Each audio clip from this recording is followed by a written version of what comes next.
ادھر اللہ نے دشمن کے 2 سپہ سالار مسلمانوں کو دے دیے، ادھر شور اٹھا کہ باقی لشکر آ گیا ہے۔ خالد اپنے اسی لشکر کے انتظار میں تھے اور وقت حاصل کرنے کی کوشش کر رہے تھے۔ اس لشکر کے ساتھ تاریخ اسلام کے 2 عظیم سالار تھے، ایک تھے حضرت عمر ابن العاص اور دوسرے تھے حضرت ابو عبیدہ ابن الجراح۔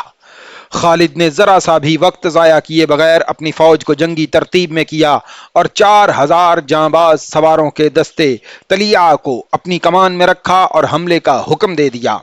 یہ پہلا موقع تھا کہ مسلمانوں کی تعداد دشمن کے برابر تھی، بلکہ کچھ زیادہ ہی تھی۔ رومیوں نے مقابلہ تو کیا لیکن ان کے انداز میں جارحیت نہیں تھی، وہ دفاعی جنگ لڑ رہے تھے۔ ان کا حوصلہ اور جذبہ تو اسی ایک وجہ سے ہی ٹوٹ گیا تھا کہ ان کے 2 سپہ سالار مسلمانوں کی قید میں تھے اور باقی سالار انفرادی مقابلوں میں مارے جا چکے تھے۔ اس رومی فوج میں پہلی جنگوں سے بھاگے ہوئے آدمی بھی موجود تھے، ان پر مسلمانوں کا خوف طاری تھا۔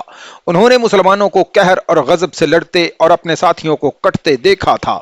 انہوں نے بے دلی سے مقابلہ کیا اور پیچھے ہٹتے گئے، انہیں لڑانے والا کوئی تھا ہی نہیں۔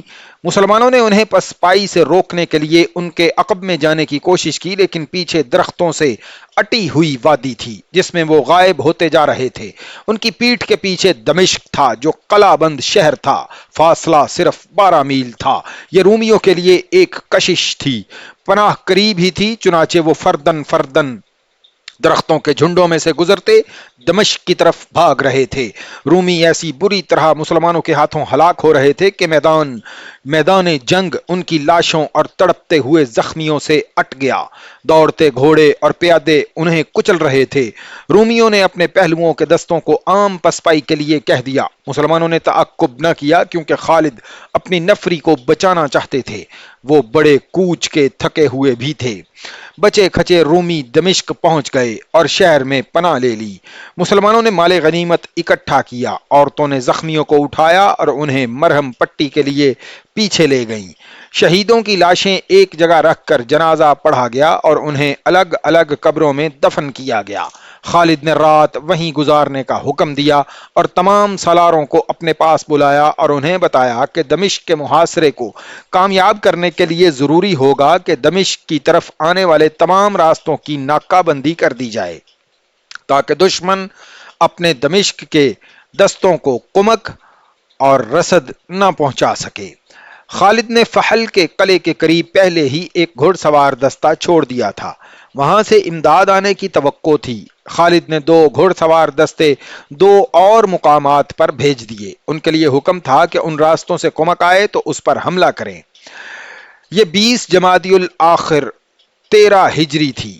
خالد نے دمشق پہنچ کر اس شہر کو محاصرے میں لے لیا۔ دمشق کے اندر جو رومی فوج تھی اس کی تعداد 16,000 کے لگ بھگ تھی۔ خالد کے لشکر میں 20,000 مجاہدین تھے۔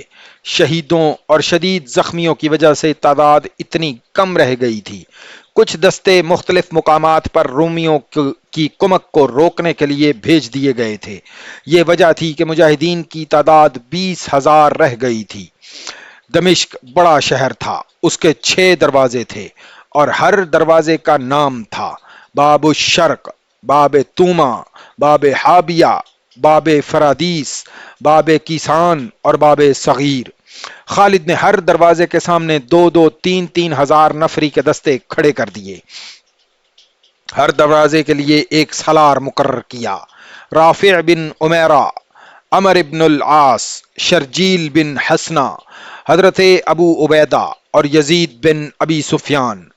یزید کی ذمہ داری میں 2 دروازے دے دیے گئے۔ زرار ابن الازور کو منتخب سواروں کا 2000 نفری کا دستہ اس مقصد کے لیے دیا گیا کہ وہ قلعے کے ارد گرد گھومتے پھرتے رہیں اور اگر رومی باہر آ کر کسی دستے پر حملہ کریں تو زرار اس کی مدد کو پہنچیں۔ شہر کی دیوار پر رومی کمانیں اور برچھیاں لیے کھڑے تھے۔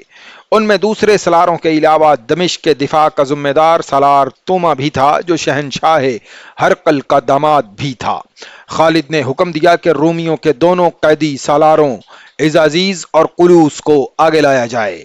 دونوں بندھے ہوئے لائے گئے، انہیں دیوار کے اتنا قریب لے جایا گیا جہاں سے وہ دیوار پر کھڑے رومیوں کو نظر آ سکتے تھے۔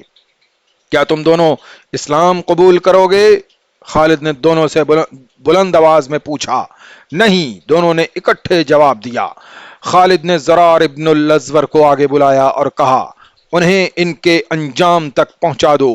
زرار نے تلوار نکالی اور دونوں کی گردنوں پر ایک ایک وار کیا۔ دونوں کے سر زمین پر جا پڑے۔ ان کے دھڑ گرتے تڑپتے اور ساکت ہو گئے۔ دیوار سے تیروں کی بوچھاڑ آئی، لیکن خالد اور زرار ان کی زد سے نکل آئے تھے۔ دمشق کا محاصرہ رومیوں کی تاریخ کا بہت بڑا واقعہ بلکہ حادثہ اور المیہ تھا۔ مسلمانوں کی تاریخ کا بھی یہ بہت بڑا اور بعض تاریخ نویسوں کے لیے حیران کن واقعہ تھا۔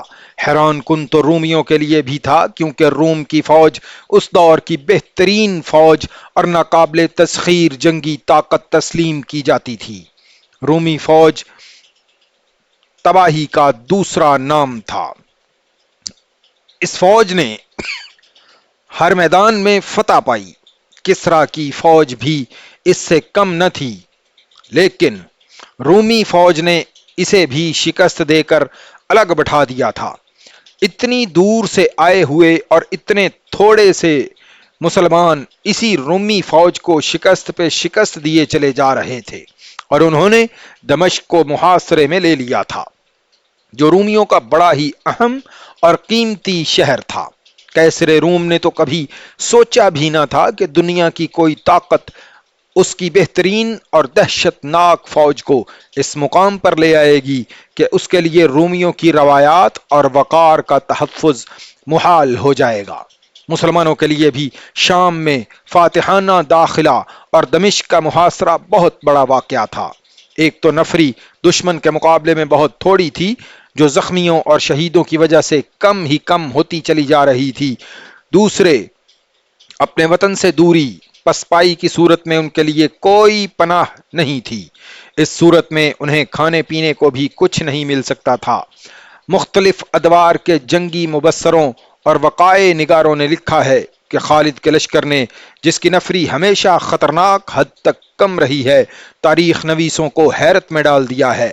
اگر جنگی مہارت اور قیادت کی بات کی جائے تو سر فہرست دو فوجیں آتی ہیں، ایک قیصر روم کی فوج اور دوسری کسریٰ کی فوج۔ یہ دونوں فوجیں عسکری اہلیت اور قیادت کی وجہ سے مشہور تھیں۔ بے شک خالد کی جنگی قیادت، تیز رفتار نقل و حرکت اور میدان جنگ میں چالوں کا مقابلہ کم ہی سالار کر سکتے تھے، لیکن عقیدے کی سچائی اور جذبے کی شدت کو نظر انداز نہیں کیا جا سکتا۔ گھروں اور اہل و عیال سے اتنی لمبی جدائی سپاہیوں کے جذبے کو کمزور کر دیا کرتی ہے، لیکن مسلمانوں کی فوج میں ایسی کمزوری دیکھنے میں نہیں آتی تھی۔ اس کیفیت کو مبصروں نے عقیدے اور جذبے کا کرشمہ لکھا ہے۔